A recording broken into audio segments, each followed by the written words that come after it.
Imagine dreaming of the same faceless man every night for years. His voice whispers your name. His touch feels real. His presence lingers even after you wake up. You begin to believe he exists. Somewhere.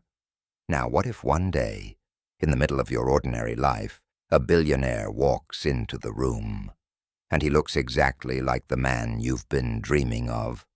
This is the story of Ifeoma, an architect from Enugu, whose destiny collides with unimaginable love, betrayal, and the haunting question, was it fate, or was it all a dangerous illusion?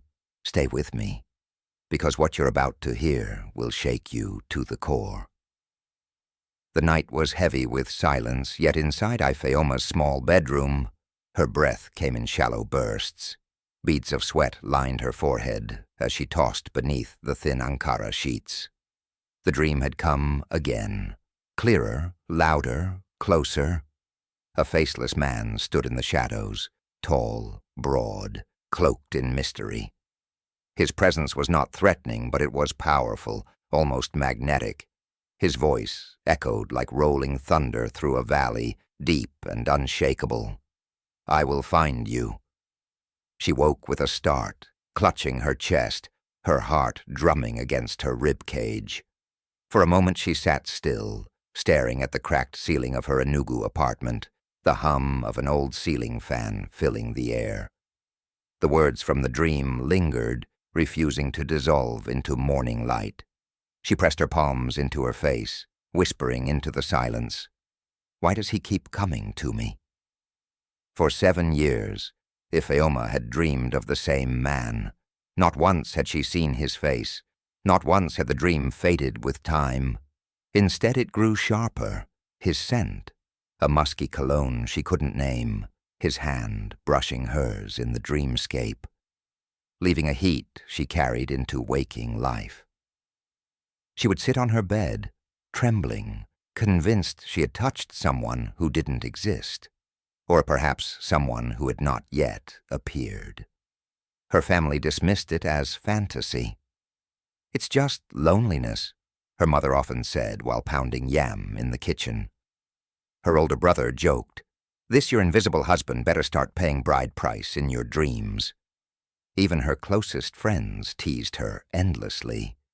Yet to Ifeoma, the dreams weren't funny. They were real. Too real. By day, she poured herself into architecture, her passion, her lifeline. She worked on blueprints, sketches, and models, and yet almost unconsciously, she always drew him somewhere in the lines. A shadowy, male figure on the balcony of a skyscraper she'd designed. A silhouette waiting by the fountain in a proposed shopping mall. A faceless man seated at the edge of an eco-friendly villa. He haunted her art as much as her nights. Still, life in Enugu demanded practicality. The generator roared when PHCN cut power. Neighbors quarreled over water tanks, and the loud calls of Akara sellers filled the morning streets. Ifeoma lived within the grit and rhythm of Nigerian life. Fetching water, squeezing onto Kik and Napep, rides, navigating traffic jams. Yet her heart lived elsewhere, in a parallel world only she could see. Suitors came, drawn to her beauty and sharp mind. Bankers with tailored suits, entrepreneurs with flashy cars, church brothers promising stable lives. But none of them lasted. They all paled against the shadow of the dream man. Their kisses felt cold, their words shallow, their presence empty. She often found herself pulling away, whispering silent apologies to men who never understood why they could never reach her heart. The truth was simple. Her heart already belonged to a man she had never met. Then the dream shifted. Instead of standing in soft light or shadowed corners, the faceless man now appeared at the edge of a cliff. The sky was stormy, lightning cracking behind him. He stretched a hand toward her, his voice breaking through the thunder. "Ifeoma!" Her name sounded heavier, more urgent than ever before. She reached for him, but the ground beneath her feet cracked. She stumbled forward, gasping as he whispered again, "Come to me."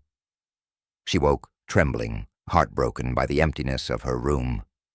Tears streaked her face as she sat alone, whispering, "Where are you? Why do you torment me like this?" For days after, she felt incomplete, drifting like a ghost through her routines. Her colleagues noticed her distraction. Her best friend Ada begged her to leave dreams for reality. But reality felt dull, lifeless, incomplete. She could not shake the ache that something or someone was missing. Late at night, she knelt on the tiled floor of her small apartment, praying, "God, if this man is real, show me. If he is just my imagination, take him away, but I can't live like this anymore." Her tears fell onto her clasped hands, her whispers mingling with the hum of the fan. She wanted clarity. She wanted release. Above all, she wanted to be whole again. That night, as though in answer, the dream returned, clearer, stronger. The faceless man stood before her, no longer distant, no longer blurred. His form was sharp, defined, commanding. She could almost see the outline of his jaw, the broadness of his shoulders, his presence wrapped around her like a cloak. And this time, he did not wait for her to ask. His voice came steady, certain, unshakable. "Tomorrow everything begins." Ifeoma woke with a gasp, her heart slamming inside her chest. She stumbled to her window, staring into the darkness outside, her trembling hands pressed against the glass. Something had shifted. Something was coming. For the first time, she wasn't just longing. She was afraid. The next day would change her life forever. Because the man she had been dreaming of was about to step into her reality. No longer a shadow, but a billionaire with a face. The morning sun broke over Enugu with its usual warmth. Yet for Ifeoma, the day carried an unfamiliar weight. Her dreams still lingered like smoke in her mind. "Tomorrow, everything begins," the faceless man had whispered. Now, here was tomorrow, and she could not shake the unease curling inside her chest. The event hall at Oakland Convention Center buzzed with anticipation. Architects, engineers, developers, and city officials filled the space, their murmurs blending into a low hum of excitement. The banners read boldly, "Sustainable Africa, building the future together." Ifeoma had been selected among the few young architects to present her designs, an honor that felt surreal.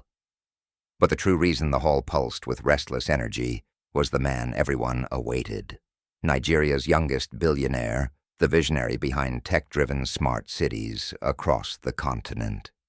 Chike Obi. Whispers ran through the crowd like wildfire. He just landed in his private jet. His new estate in Abuja costs billions. They say he's investing in Enugu for the first time. Then the double doors opened. He walked in, surrounded by aides in dark suits, yet commanding all the attention without needing their presence. Tall, immaculately dressed in a navy blue suit that shimmered under the chandelier lights, Chike moved with the ease of someone born to command. The hall seemed to inhale collectively as his eyes scanned the crowd. His voice, when he greeted the gathering, rang clear and deep, carrying authority without force. Ifeoma's body went cold. Her breath hitched, her vision blurred. She gripped the edge of her sketchbook as her heart pounded against her ribs. It was him, the man from her dreams, the faceless shadow that haunted her nights, now stood before her, flesh and blood, commanding an audience of hundreds. His jawline, the way he carried himself, even the rhythm of his speech, it all aligned with the ghost she had loved in silence for years. She told herself it was impossible, a trick of her desperate mind. Yet when he smiled faintly at the crowd, she recognized the warmth behind it. When he gestured with his hand, she remembered the same movement reaching for her on the edge of that dream cliff. And then, the cologne. As he moved closer, walking down the aisle with his entourage, the scent hit her. A subtle mix of oud and citrus, sharp yet grounding, the exact scent she had carried from her dreams into reality. She almost staggered backward. Her turn to present arrived far too quickly. Hands trembling, she walked to the podium, her sketches displayed on the large screen behind her. She spoke of sustainable designs, eco-friendly housing for growing cities, the harmony between glass towers and green gardens. Her voice quivered at first, but she steadied herself, forcing her focus on the work she had poured her soul into. Yet even as she spoke, her eyes betrayed her. They found him in the crowd, sitting in the front row, his sharp gaze locked on her. Chike Obi, billionaire mogul, was listening to her. Her slides ended, applause echoed. She felt dizzy with relief. Then came the moment she dreaded. Chike rose to ask a question. His presence was overwhelming, his voice steady, deliberate. "Your design for the Enugu eco-housing project," he said, his gaze holding hers. "You've integrated solar tracking systems. Tell me, how do you propose scaling this for rural adoption?" The hall went silent, all eyes on her. Ifeoma's lips parted, but words caught in her throat. The air around her seemed to tighten. This was not just a man asking a technical question. This was him, the one she had whispered to in dreams, the one she had prayed about. Her hands clutched her notes, shaking. She managed to stammer out a thoughtful response, describing modular applications and community-led solar cooperatives. Her answer impressed the audience, but inside she was unraveling. Chike tilted his head slightly, studying her as though her face carried secrets. His expression softened, and for the briefest moment, it seemed he recognized her too, but shook it away. When the session ended, attendees swarmed him, eager to network. Ifeoma tried to retreat quietly, to disappear before she broke apart completely. But Ait intervened. "Miss," his voice called behind her. She froze, then turned. Chike stood there, taller, up close, his presence enveloping, his hand extended toward hers. "Brilliant presentation. I'd like to see more of your work." The world slowed. Her palm met his, and in that instant, it was as if lightning tore through her veins. The same electric jolt from her dreams, the surge that left her trembling with both fear and longing. Her knees nearly gave way. Chike blinked, startled by the intensity of the moment, as if he too had felt it. His eyes searched hers, questioning, curious. And Ifeoma knew, without doubt, this was no coincidence. The dreams had crossed into reality, and nothing in her life would ever remain the same again. That night, Ifeoma could barely sleep. She lay awake, staring at the ceiling, her hands still tingling from the electric pulse of Chike's handshake. It wasn't just attraction, it was recognition. Her dreams, the whispers, the phantom touches of the faceless man, had found their echo in reality. And yet she dared not say it aloud. Who would believe her? By morning her mind was a battlefield. Should she tell Ada, her best friend since childhood? Should she confide in her mother? The thought of explaining it made her shiver with shame. How could she say, "The man I've been dreaming of for years is real, and he's a billionaire I just met"? Even to her own ears it sounded like madness, so she kept silent, carrying the secret like a stone in her chest. Within days, Chike's office reached out. His company, Obi Innovations, wanted her on their new Abuja Eco-City project. The offer came with more money than she had ever seen, an apartment in Abuja, and the chance to work side by side with him. For most architects her age, it was a dream come true. For Ifeoma, it was a dream colliding with reality, and she wasn't sure if that was blessing or curse. She hesitated. Her hands trembled as she drafted her acceptance email, her heart screaming against her mind. Excitement pulled her forward, but fear clawed her back. What if I lose myself? What if this is destiny and I cannot escape? When she finally moved to Abuja, her world shifted. The city rose like a promise, glass towers gleaming in the sun, luxury cars gliding through wide boulevards, restaurants buzzing with wealth and power. Chike's empire was everywhere, his face on billboards, his name whispered in every boardroom.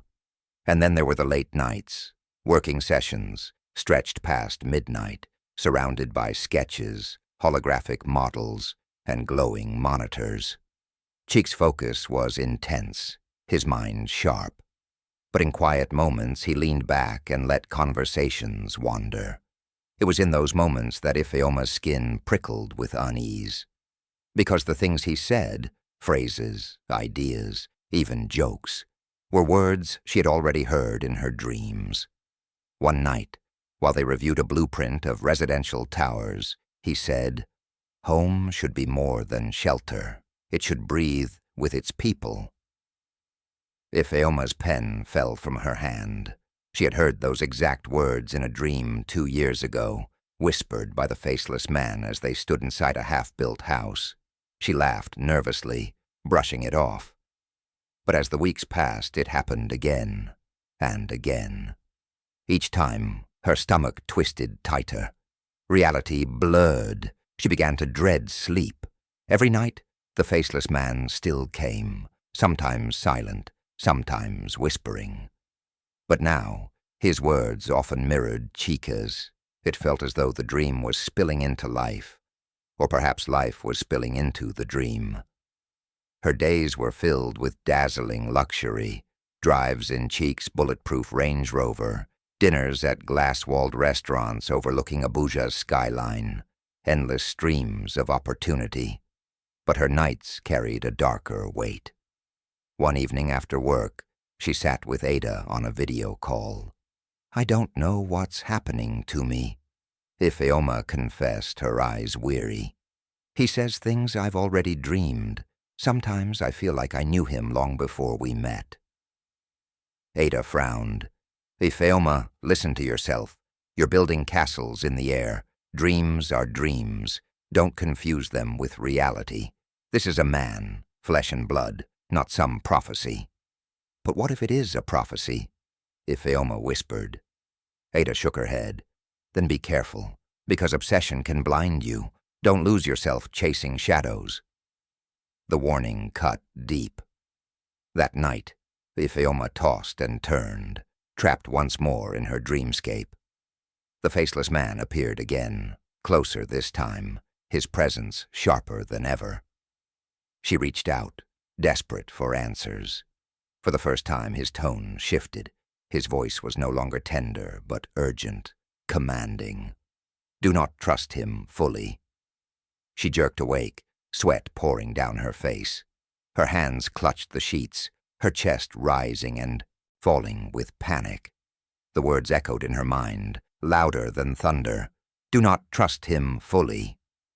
Her eyes turned toward the dark ceiling, heart racing. Had she been guided into love or into danger? As she prepared for another day with Chike, one truth burned in her mind.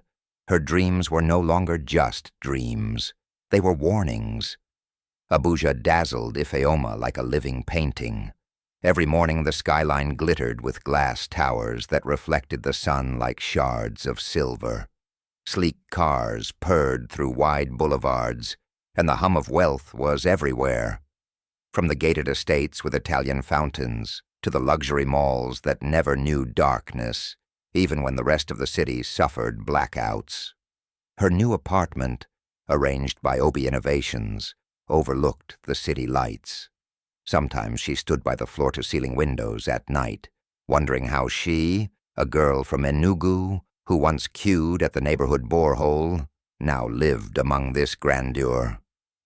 But the true wonder was Chike himself. He was a man who lived at the center of power, arriving in private jets, hosting investors in penthouses, making headlines in magazines with designer suits that seemed tailored by destiny itself. Wherever he appeared, whispers followed, women admired, men respected. Yet Ifeoma began to see something no one else noticed: loneliness. One evening after a presentation, Chike surprised her. Instead of whisking her to another glamorous restaurant, he invited her to his mansion. The gates opened into a world of glass and steel, the architecture both intimidating and breathtaking. Inside, however, the silence was overwhelming. The mansion had everything: indoor pools, a rooftop garden, walls that shifted with digital displays, but no laughter echoed there, no warmth filled the air. As she wandered, Ifeoma stumbled into a room unlike the rest of the house. The walls were lined with canvases, paintings, dozens of them, leaning against each other, half-finished, layered with colors that seemed to bleed emotion, bold strokes of red, shadows of gray, and most hauntingly, figures without faces. She froze. Every canvas seemed to mirror her dreams. The faceless figures stood at cliffs, doorways, and balconies, their presence heavy, mysterious, aching. Chike appeared behind her, silent at first. His voice came softer than she'd ever heard it. "This is the only place I feel like myself." Ifeoma turned to him, shocked. "You painted these?" He nodded, almost ashamed. "My father thought painting was weakness. He built his empire on oil and steel. He wanted me to inherit, to continue his path. But I chose technology, and even that wasn't enough for him. Art was unforgivable." His eyes drifted to the canvases. "I've been painting faceless figures since I was a boy. I don't even know why. Maybe because I never truly knew myself, or maybe because I've always been searching." Her chest tightened. The room seemed to blur, searching. That word pierced her heart, echoing her own restless nights. "Do you notice," she whispered, pointing to a painting of a tall figure reaching into the void, "that they feel familiar, as though they're calling?" Chike's eyes locked on hers. For a long moment, he said nothing. Then his voice dropped low. "That's exactly how they've always felt to me, like they're waiting for me to recognize them." A shiver traveled through her body. She wanted to tell him everything, about the years of dreams, the whispers, the warnings, but fear strangled her words. Would he think she was mad? Or worse, would she scare him away? Instead, she asked carefully, "Why don't you let people see this side of you?" His gaze hardened, then softened again. "Because I don't trust easily. I've been betrayed too many times, partners who turned rivals, women who wanted my name but not my heart, even family. Ifeoma, when you have everything, people want to take pieces of you until nothing remains." Her throat tightened. She saw through the billionaire facade, the tailored suits, the flashing cameras, the confident strides. Beneath it all was a man terrified of being seen. And yet, he was letting her see. That night, they sat among the faceless figures, the city lights casting shadows across the canvases. Their conversation stretched deep into the hours, about childhood scars, about choices that changed their lives, about the weight of loneliness. At one point, Chike leaned back, his eyes reflecting both wonder and fear. His voice trembled slightly, as though he was asking himself as much as her. "Why do I feel like I've known you all my life?" The words struck her like a blow. Because she had. In dreams, in whispers, in restless nights, she had known him long before reality brought them together. But she could not say it. Not yet. She only stared back, heart racing, her silence filled with all the answers she dared not give. For the first time, Ifeoma realized their connection went beyond chance. But if their bond was written by destiny, what secret force had tied them together all these years? Life in Abuja became a whirlwind of wonder for Ifeoma. Chike unfolded his billionaire's world before her, like pages from a storybook. Rooftop dinners under the stars, where violins played against the backdrop of glittering city lights. Helicopter rides that lifted them above the bustle, where Abuja stretched beneath them like a kingdom. Private concerts in glass-walled halls, where world-renowned pianists performed just for a handful of guests. At first, she was dazzled. Every evening seemed to shimmer with opulence, every moment draped in luxury. Yet even as she smiled and laughed, something inside her remained unsettled.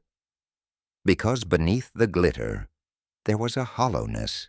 She saw it in the way Chike's eyes wandered when the laughter was loudest. She saw it when women in dazzling gowns leaned close, their perfume clouding the air, and he responded with polite smiles but distant eyes. He was present, yet absent, always hosting, never belonging. The truth struck her during one of his lavish parties.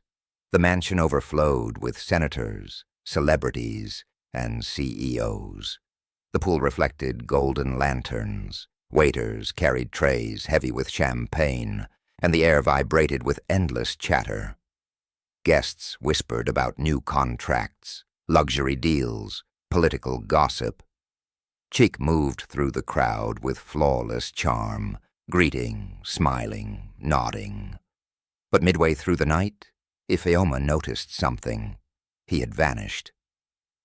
While others laughed and toasted, she searched the house quietly, her heels clicking against marble floors. She found him in his study, the door half open. He sat alone at his desk, tie loosened, head bent over a notebook.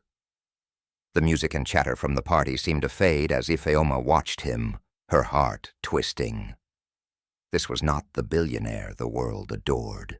This was a man retreating from noise into silence. She stepped inside softly. Why hide when your house is bursting with people? Chike looked up, startled, then offered a weary smile. Because all this, he gestured toward the noise, spilling in from the hall, is for them, not for me. She moved closer. And what's for you? For a moment, he hesitated. Then almost reluctantly, he turned the notebook toward her. It wasn't filled with business notes or sketches. It was filled with dreams, pages upon pages of dated entries, drawings, words scrawled in hurried handwriting, descriptions of a faceless woman who appeared in his sleep. She guided him in moments of confusion, stood beside him at crossroads, sometimes reaching for him but never letting him see her face. Ifeoma's breath caught in her throat. She ran her fingers over the inked words, trembling. This was her. This was the very same dream that had haunted her since her youth. Chike's voice dropped low, vulnerable. I started writing these when I was 13. My father thought I was weak, wasting time, but these dreams, they were the only thing that gave me peace. I never understood them. Until now. Her heart pounded so hard, she feared he could hear it. The air between them thickened with something unspeakable. Could it be that they had been connected long before their meeting? Could it be that fate had tethered them across time, across dreams? She looked at him, and in his eyes she saw the same recognition. Neither dared to speak it fully, but the silence between them roared with understanding. The night deepened. They sat close, their knees brushing, the weight of revelation binding them together. Their voices softened into whispers, as though speaking too loudly would break the fragile spell. And then it happened. Chike leaned closer. His hand brushed against hers, tentative yet deliberate. Her breath caught as his face moved near, the warmth of him wrapping around her. The distance between them was a heartbeat, a sigh, a single word away from dissolving. But Ifeoma pulled back, her chest heaving. She wasn't ready, not yet. The fear of the dreams, the warnings, still lingered. He studied her quietly, no anger in his eyes, only patience. "When you're ready," he murmured. That night, she lay restless in her luxurious apartment, the city lights glittering like stars beyond her window. Sleep eventually claimed her, pulling her once more into the dreamscape. But this time, everything was different. The faceless man was no longer calm, no longer steady. He stood before her trembling, his shoulders taut, his posture tense. His silence carried weight. His faceless form seemed to blur, almost unraveling. Then his voice came, rougher than before, urgent and cold. "She will tear us apart." Ifeoma gasped awake, her heart racing, her sheets tangled around her trembling body. For the first time, the dream had shifted from longing to warning, and fear crawled into her chest like a shadow that refused to leave. The warning from her dream echoed in Ifeoma's mind for days. "She will tear us apart." But she didn't know who she was until Zara walked in. Zara Adedoyan was not a woman who entered rooms unnoticed. She glided, she commanded. Every detail about her screamed wealth and power, from the diamond earrings that caught every flash of light to the fitted gowns that curved perfectly around her figure. A Lagos socialite, fashion influencer, and longtime associate of Chike's empire. She was the type of woman who lived for the spotlight and knew how to bend it to her will. At elite events across Abuja, Zara was a fixture, and wherever Chike went, she wasn't far behind. Their history stretched years, business collaborations, public appearances, charity galas. Some whispered she was his unofficial partner. Others claimed she was the only woman fit to stand by his side. When Zara first laid eyes on Ifeoma, her smile never reached her eyes. It was at a luxury gala in Maitama, where chandeliers glittered above tables draped in gold. Ifeoma walked in on Chike's arm, a modest evening gown hugging her frame. Though she looked radiant, she knew she was out of her depth, surrounded by senators, CEOs, and the wives of billionaires adorned in jewels that cost more than houses. Zara approached like a queen surveying her kingdom. She air-kissed Chike, her manicured nails brushing his shoulder as though staking a claim. Then her eyes flicked to Ifeoma, sharp and assessing. "Oh," Zara said sweetly, though her tone carried venom. "And who is this? She looks provincial." "Chike, darling, is this your new intern?" The surrounding guests chuckled. Ifeoma's chest burned, but before she could respond, Chike's voice cut through the laughter. "This is Ifeoma Nwachukwu," he said firmly, slipping an arm around her. "One of the brightest architects I've ever worked with." The crowd fell silent. Zara's painted smile faltered for a moment before she recovered. But Ifeoma felt the sting long after the music resumed. Later, as she sipped water at the edge of the ballroom, her reflection staring back from the glass walls, doubt gnawed at her. Did she truly belong here? Among glittering women with international educations, luxury accents and pedigrees that stretched generations. She thought of her modest upbringing, her mother's tiny tailoring shop, the years she walked dusty roads to school, the generator hum that lulled her to sleep at night. Zara didn't stop at public humiliation. Within days, she dug into Ifeoma's background. Gossip blogs began running subtle pieces. Who is the small-town girl catching billionaire Chike Obi's eye? And from Enugu to high society, is she ready for this world? Zara fueled whispers at luncheons, mocking Ifeoma's naive charm and village simplicity. Ifeoma's confidence cracked. She began declining invitations, staying in her apartment instead of walking into another room where she'd feel like prey. "Don't let her break you," Chike told her one night, his hand warm over hers. His voice was steady, but his eyes betrayed guilt. He had allowed Zara into his world for too long, and now Ifeoma paid the price. "You belong with me, Ifeoma. Don't doubt that." His reassurance comforted her for a time, but Zara was relentless. One afternoon, at a private exhibition where Chike was showcasing new tech for investors, Zara cornered Ifeoma. The crowd buzzed around them, but her voice cut through like a blade. "You think this world is about talent? About love?" Zara's smile was poisonous. "No, darling.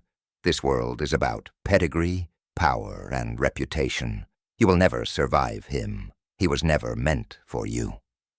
The words pierced deeper than Ifeoma expected. She returned home that night shaking, replaying them over and over. Was Zara right? Was she clinging to a dream too fragile to survive reality? For hours, she sat by her window overlooking Abuja's skyline, torn between desire and despair. Her suitcase sat half-packed on the bed. She almost left, almost booked the first bus back to Enugu. But something inside her refused to surrender. The dreams, the bond, the truth she felt when she looked at Chike. It was too powerful to abandon. Yet Zara's voice lingered in her mind, a ghostly whisper gnawing at her resolve. "You'll never survive him. He was never meant for you." The battle for love had begun, not just against Zara, but against the shadows of destiny itself. Sleep was no longer a refuge for Ifeoma. The dreams that once held warmth now carried shadows. Each night, she saw Zara, not as a glamorous socialite, but as a dark presence standing between her and Chike. The faceless man no longer reached for her with tenderness. Instead, he stood back, warning, his voice an echo in the wind. "Betrayal waits between you." She woke from these dreams trembling, drenched in sweat. The fear clung to her like smoke, even as she tried to smile through meetings and sketches. But reality wasn't kinder. Chike, once attentive, began to drift. His empire had become the subject of scrutiny. Investors questioned his ambitious eco-city projects, claiming costs were unsustainable. Media outlets speculated about cracks in his financial empire. And in every corridor, in every whispered conversation, Zara was there, gliding like a queen, whispering in ears, planting seeds of doubt. Even the gossip blogs turned their gaze toward Ifeoma. Headlines blared, "Who is Chike Obi's mystery woman?" followed by venomous commentary. She was painted as a gold digger, a small-town girl, leveraging romance to climb into high society. The comment sections were cruel, questioning her worth, mocking her background. Every time she opened her phone, the words sliced her confidence deeper. She began shrinking, avoiding public outings, declining invitations, hiding behind her work. The dream that once gave her strength now seemed to choke her. Was this destiny, or a trap she had walked into blindly? Her heart longed for Chike, but his distance grew daily. He worked late, his voice tired, his eyes shadowed. When they were together, his phone buzzed endlessly with investor calls. Sometimes he barely looked at her, and when he did, his gaze carried the weight of a man torn apart by battles he couldn't share. One evening, She found herself alone on the balcony of her apartment, staring at the city lights that once dazzled her. Now they felt cold, distant. She whispered to herself, "Maybe Zara is right. Maybe I don't belong here." Her chest tightened with despair. She thought of her mother's laughter back in Enugu, the comfort of home-cooked meals, the simplicity of streets that carried no expectations. For the first time, she longed for escape, and so she left. Packing a single suitcase, she boarded a bus back to Enugu. The hum of the road became her lullaby, tears streaming down her face as Abuja's towers faded behind her. She told no one, not even Ada. She simply vanished from Chike's world, too weary to fight shadows she could not conquer. In Enugu, life slowed. The familiar rhythm soothed her, the cries of suya sellers at dusk, the chatter of neighbors drawing water, the smell of roasted corn drifting through the air. Yet even here, she was restless. Every night, she dreamed. And every dream carried the same message. Zara between them, Chike calling her name, her own hands unable to reach him. Days passed, and she tried to convince herself she had chosen peace. But her heart remained unsettled. Then one evening there was a knock at the door. She opened it, and there he stood. Chike. No bodyguards, no suits, just a man, weary and broken, standing at her doorstep. His eyes were red, his tie undone, his usual confidence stripped away. "Ifeoma," he said, his voice hoarse. Her heart slammed in her chest. She wanted to shut the door, to protect herself. But her feet betrayed her. She stepped back, letting him in. He walked into the small living room, looking around at the modest furniture, the peeling paint on the walls. For a moment, he said nothing. Then he turned to her, and the facade of the billionaire crumbled completely. "I can't lose you," he whispered. His voice cracked, raw with emotion. "I know I've been distant. I know the world is against us, but I can't let them take you away." Tears burned her eyes. She had never seen him this vulnerable, this human. He stepped closer, his hands trembling as they reached for hers. "Don't let the world take you away from me, Ifeoma. Please." The words hit her like a tidal wave. She wanted to believe him. She wanted to fall into his arms and let destiny sweep her away. But somewhere deep inside, the warning still echoed. Do not trust him fully. As she stared into Chike's pleading eyes, Ifeoma realized her greatest battle wasn't against Zara or even the world. It was against her own heart. Enugu wrapped around them like a bomb. Away from the glare of Abuja's cameras and the venom of gossip blogs, Ifeoma and Chike rediscovered each other in the rhythms of ordinary life. For the first time, Chike stepped into her world, the world that shaped her. They strolled through bustling markets, the aroma of fried plantain and roasted corn filling the air. Chike, who had dined on truffle risotto in Paris and caviar in Dubai, bit into roasted corn by the roadside, his laughter erupting when the grains stuck between his teeth. "Better than any five-star meal," he declared, wiping his hands on a napkin, earning amused looks from passers-by who recognized him, yet whispered in disbelief.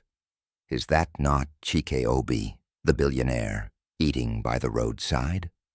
They walked hand in hand through narrow streets lit by kerosene lamps, bought suya wrapped in old newspapers, and sat at a roadside joint where high-life music spilled from battered speakers. Ifeoma watched him marvel at the simplicity of it all, his shoulders lighter, his smile freer. "This," he whispered one evening as they sat by the Udi Hills, the breeze tugging at their clothes, "is what I've been missing. Not the money, not the empire. This, presence, just being." Her heart swelled. For the first time, she saw not the billionaire, but the man. But simplicity was fragile. While Enugu gave them peace, Abuja stirred with storms. Zara's shadow never lifted. With sharp precision, she began spreading rumors, whispers that Ifeoma was secretly tied to shady dealings within Obi Innovations, contracts allegedly funneled through her, inflated budgets traced to her designs. The gossip swirled until it reached Chike's board of directors. Soon, Chike was summoned to a tense meeting. The board members, gray-haired men in starched agbadas and sharp suits, questioned Ifeoma's presence in his life. "Your judgment is clouded," one declared. "Investors are restless." Another warned. "This girl will ruin everything you've built," a third accused. Chike's jaw tightened, his eyes flashing with restrained fury. "Ifeoma has nothing to do with this. She is innocent." But the board wasn't convinced. Their distrust bled into the media, fueling headlines that painted Ifeoma as a manipulative outsider. When Chike returned to Enugu, she could see the toll on his face. His usually sharp posture was weighed down, his voice hoarse from arguments. "Ifeoma," he whispered, taking her hands. "They don't believe in you, but I do. I will fight for you." Her throat ached with unshed tears. She believed him, yet the shame pierced deeper than anything Zara had thrown at her. For the first time, she wasn't just doubting destiny, she was doubting herself. That night she cried alone, her pillow damp beneath her cheek. The cruel irony cut her. She had dreamed of him for years, prayed for his arrival. Yet now that he was here, her very presence seemed to unravel his empire. Was love worth this much pain? Still they clung to each other. Their moments in Enugu became sweeter for their fragility. Stolen laughter in the market, whispered promises under the stars, stolen kisses in quiet corners. Each touch, each glance, carried the urgency of people who knew the world was waiting to tear them apart. One evening, as they walked back from the market, a group of teenagers recognized Chike. They rushed forward, begging for selfies, shouting praises. Chike smiled, posed, laughed with them. But as the crowd dispersed, Ifeoma noticed the way his hand tightened around hers. "Even here I can't escape it," he muttered. "The world will always find me." Her heart sank. She wanted to shield him, to shield them both. But how could she fight shadows she couldn't see? Later that night, Chike's phone buzzed with a message. He opened it, his face hardening. It was anonymous. The words glared at him from the screen. "You trust her, but she is the reason your empire will fall." His chest tightened. His mind swirled with questions. Had destiny brought him love or betrayal? The warning forced him to confront the possibility he had tried to bury. What if the woman who felt like fate was the very reason his world was unraveling? The warning on Chike's phone was not an isolated whisper. Within weeks, his empire began to tremble. Contracts that once seemed unshakable suddenly slipped through his fingers. A multi-million-dollar housing deal with a Ghanaian firm collapsed at the last minute. Investors from Dubai pulled out of a project without explanation. Rumors swirled of internal sabotage. Documents leaked, bids undercut, confidential designs appearing in rival companies' hands. And every trail somehow pointed back to Ifeoma. His advisors circled like vultures. They had never welcomed her, and now they feasted on doubt. In boardrooms, whispers grew sharp. She came from nowhere. She must have fed information. Love has blinded him. One evening, Chike's closest aide, a man who had served him for a decade, pulled him aside. "Sir, I respect you, but the evidence is mounting. Every leak began after she arrived. You must open your eyes." Cheek's chest tightened. His mind resisted, but the words clung like thorns. Could it be true? Could the woman who felt like destiny be the root of his empire's unraveling? When he returned home, he found Ifeoma waiting with gentle eyes, her sketches spread across the table. She smiled, trying to bring him peace. But he barely noticed. The warmth between them was dimming, replaced by suspicion. "Ifeoma," he said slowly, "are you sure? You haven't spoken to anyone about our plans?" The question shattered her. Her lips trembled, her chest heaving as tears stung her eyes. "You think I could betray you, after everything?" He didn't answer. His silence screamed louder than words. That night, Ifeoma curled into herself, sobbing until her throat ached. Love alone could not shield her from the world's claws, or from Chike's doubt. For the first time, she wondered if the faceless man's warning was not about Zara, but about something deeper. Perhaps she was never meant to stay in Chike's world at all. Days turned colder between them. Chike grew distant, his warmth swallowed by the storms of business and mistrust. He spent long hours in meetings, returning home drained, speaking little. Ifeoma withdrew further, avoiding his gaze, fearing his questions. In the silence of her apartment, she spoke aloud to herself, monologues that cracked her heart open. "I was foolish," she whispered one night, staring at her reflection in the window. "To believe dreams could become reality, to think destiny meant happiness. Maybe Zara was right. Maybe I'm just a girl from Enugu who doesn't belong here." The city outside twinkled, but inside, her world was dark. One evening, Chike returned to find her sketching alone. He looked at her, and for a moment, the love in his eyes flickered back, but it was gone as quickly as it came. He wanted to reach for her. She wanted to collapse into him. But the fracture between them had grown too wide. She began avoiding him. Meals passed in silence. Their conversations shrank to polite nods and brief acknowledgments. The bond that once felt invincible now cracked under pressure, each fissure filled with doubt and fear. Finally, one morning, Ifeoma made her choice. She folded her sketches, packed her belongings quietly, and stood in the center of the apartment that had once felt like destiny. Her eyes swept across the room, memories etched into every corner, his laughter, their whispered dreams, the way his touch had set her soul on fire. It all felt distant now, like pages from a story that had ended too soon. She wrote no note.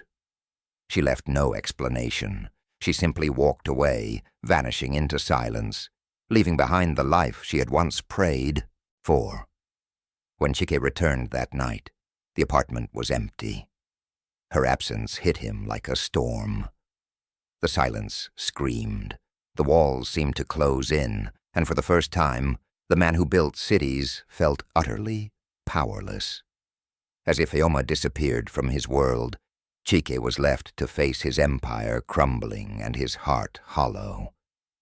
But destiny had not finished with either of them. Loneliness pressed against Ifeoma like a second skin.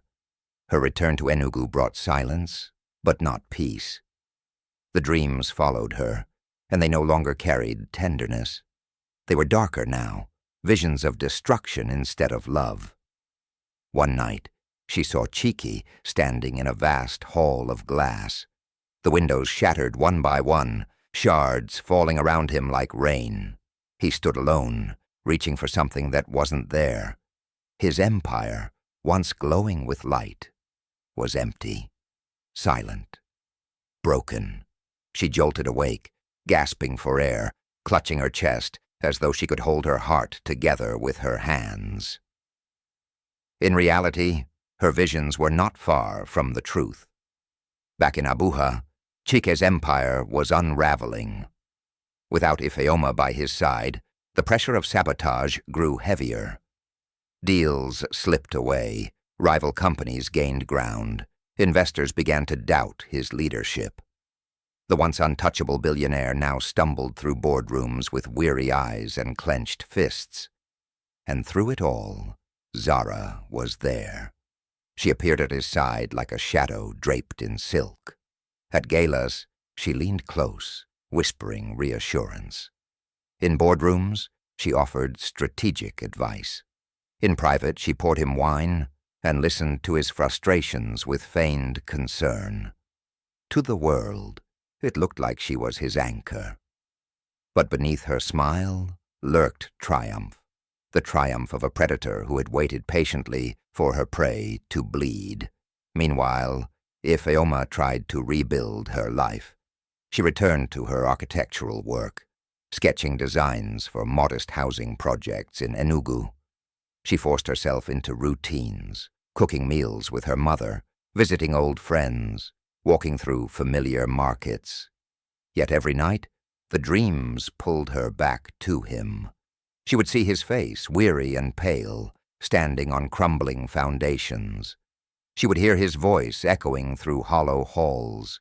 Each dream ended with the same haunting silence, as though the world had swallowed him whole. Her mother, ever practical, urged her to let go. "My daughter," Mama said one evening, folding wrappers in their small parlor, "you cannot keep chasing shadows. Chike is not your world. You are young. You can marry someone here, start a family, find peace. Love should not feel like war." Ifeoma's throat tightened. "Mama, you don't understand. It feels like he is calling me." Her mother sighed, touching her hand gently. "Sometimes what feels like calling is just our heart refusing to let go. You deserve freedom, not chains." But Ifeoma couldn't shake the weight of the dreams. Each night, they grew more urgent. The faceless man returned, no longer calm, no longer mysterious. His presence carried dread. His voice thundered through her sleep. "If you do not return, he will be destroyed." She woke, trembling, drenched in sweat, her body shaking as though she had been dragged through fire. She began to fear sleep, yet exhaustion always claimed her. Days blurred. She walked through Enugu in a haze, her body present but her soul tethered elsewhere. Ada, noticing her decline, cornered her one afternoon. "Ifeoma, this is madness. You left him for a reason. Why are you still chained to his world? He has Zara now. Let him go." But Ifeoma's lips quivered. "Ada, you don't understand. The dreams, they're not just dreams. They're warnings. Something terrible is happening." Ada shook her head, pity in her eyes. "Or maybe they're just your fears given shape. Don't let your imagination destroy you." Yet deep inside, Ifeoma knew. She knew the dreams had always carried truth. They had brought Chike into her life. Now they were pulling her back, and this time they were not whispers of love, but cries for salvation. One night, the dream struck harder than ever. She saw Zara, draped in black, standing at Chike's side, her smile venomous. Behind them, his empire crumbled, walls collapsing, lights flickering out.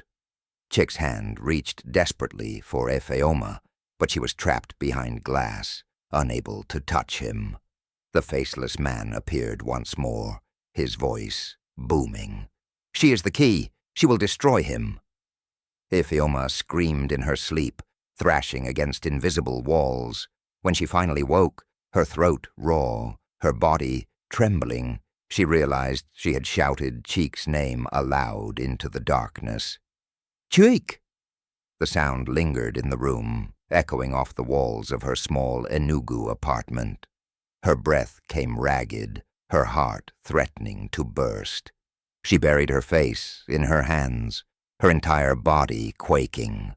The truth was undeniable now. If she didn't return, Chike's world, and perhaps Chike himself, would fall apart. The dreams had given her no choice. Love had once felt like destiny, but now it felt like a command. And Ifeoma knew she had to go back, before Zara's shadow consumed everything. When Ifeoma boarded the bus back to Abuja, her heart raced with both fear and resolve. The dreams had made it clear Chike was on the edge of destruction, and Zara was at the center of it. She could not sit by and watch his empire collapse. She had to return, even if it meant walking straight into the storm. Abuja greeted her with its familiar glitter, but the air felt heavier now, charged with tension. News outlets buzzed with reports of Chike's downfall, analysts predicting the fall of his empire. The once celebrated billionaire was now painted as reckless, blind, and vulnerable. And everywhere, Zara was visible, on magazine covers, at board meetings, at his side like a queen consoling her king. Ifeoma kept to the shadows. She avoided Chike at first, choosing instead to move quietly. If she was going to save him, she needed proof, not just dreams. Her investigation began with whispers. She traced conversations at social gatherings, noting the names Zara dropped too easily. She befriended a junior executive at one of Chike's partner firms, who revealed that Zara often met secretly with rival investors. Piece by piece, the puzzle came together. Late one night, Ifeoma sat at her desk, her hands trembling as she spread documents across the table, emails, contracts, financial transfers. It was all there. Zara had orchestrated the sabotage, feeding rivals insider information and framing Ifeoma to cover her tracks.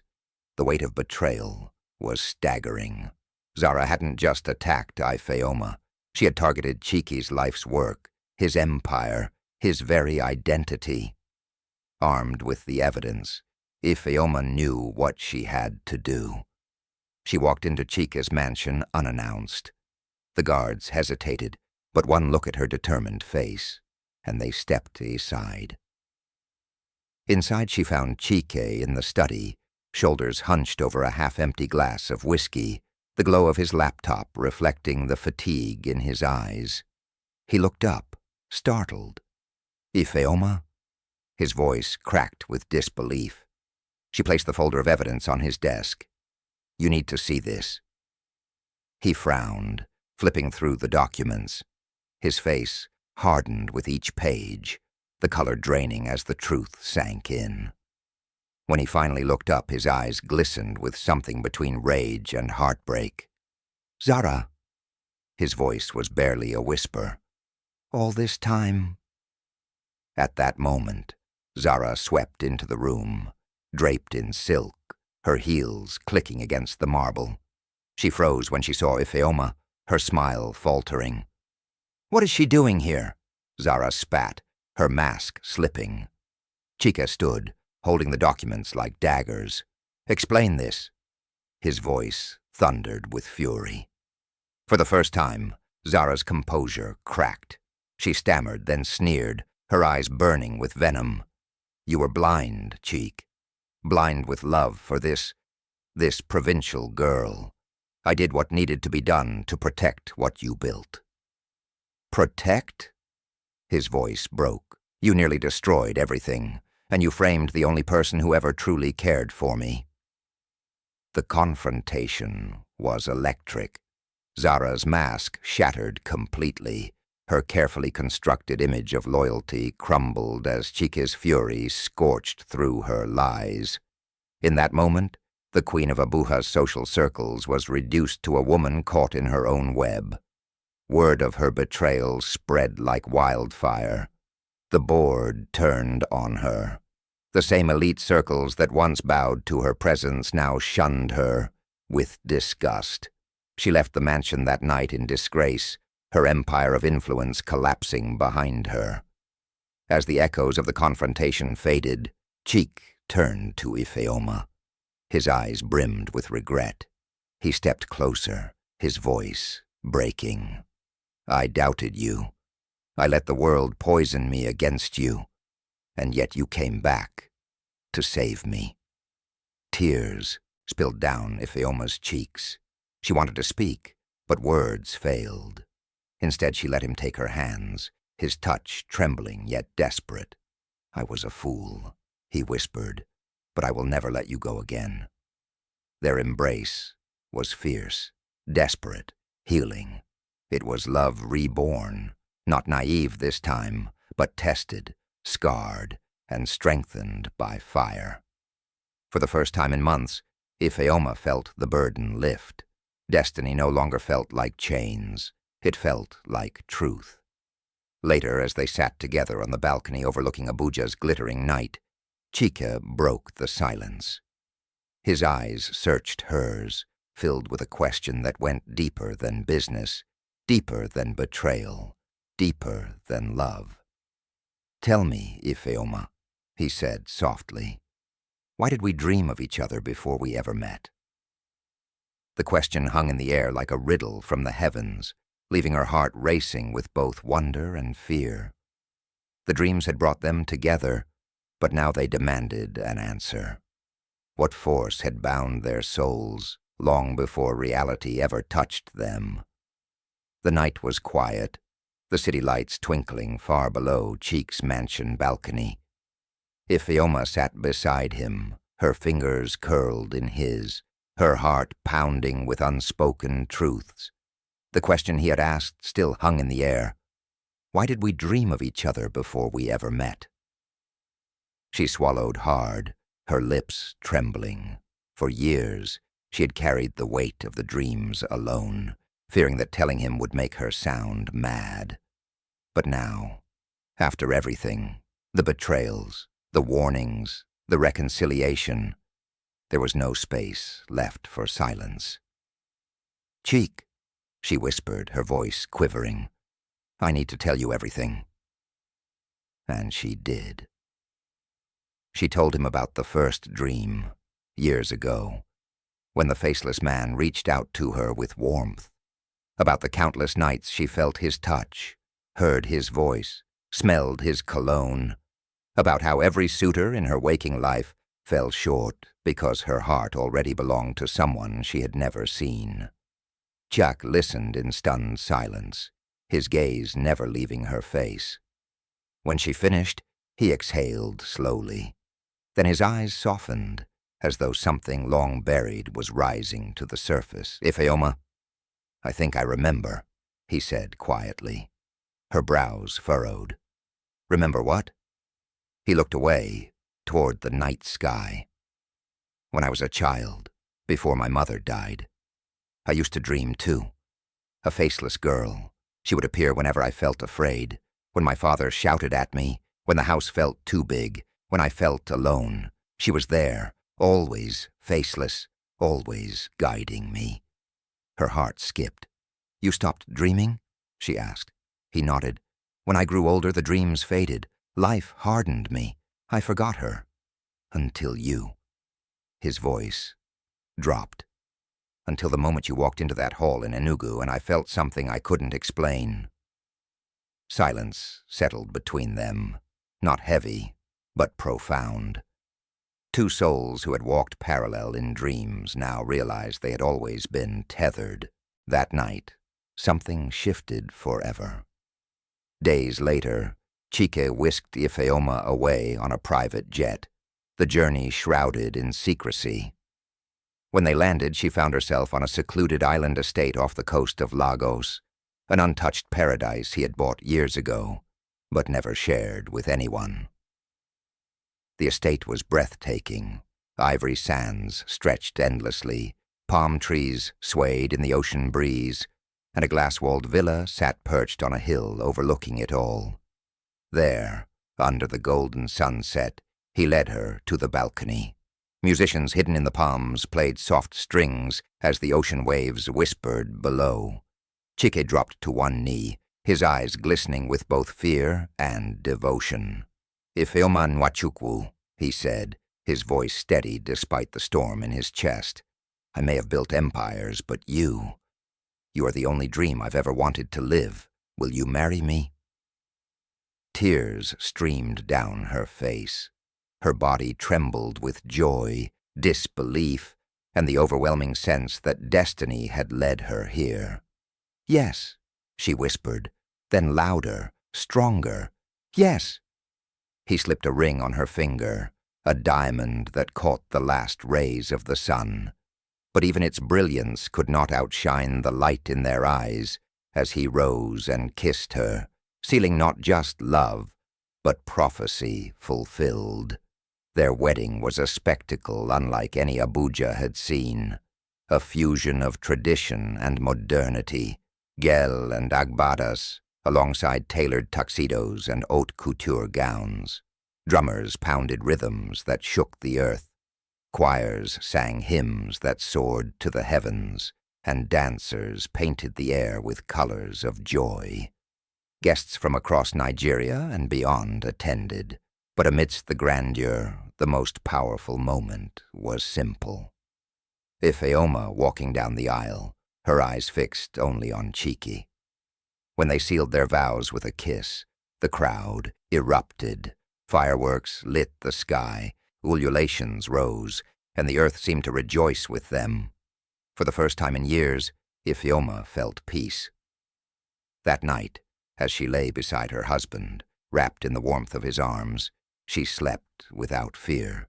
No whispers, no warnings, no shadows, only silence. But destiny is never so simple. On her wedding night, as the dawn crept near, the dreams returned. She stood once again in the dreamscape. But the faceless man was different now. He did not tremble. He did not warn. He smiled. For the first time, he smiled. His voice was calm, steady, final. "Now you know the truth." Ifeoma jolted awake, gasping, her heart pounding violently. She turned to see Chike sleeping peacefully beside her, unaware of the storm raging in her soul. Her hand clutched her chest, her eyes wide in the dark. The dreams had given her love, warnings, and victory. But now they left her with one last riddle. What truth had she yet to uncover? As Ifeoma lay awake on her wedding night, one haunting thought consumed her. If destiny had only just begun, what awaited them beyond love? If this story kept you hooked till the very end, then imagine the next one waiting for you here. Don't just watch, join the journey. Hit subscribe, share this video, and let's uncover more stories that will leave you breathless.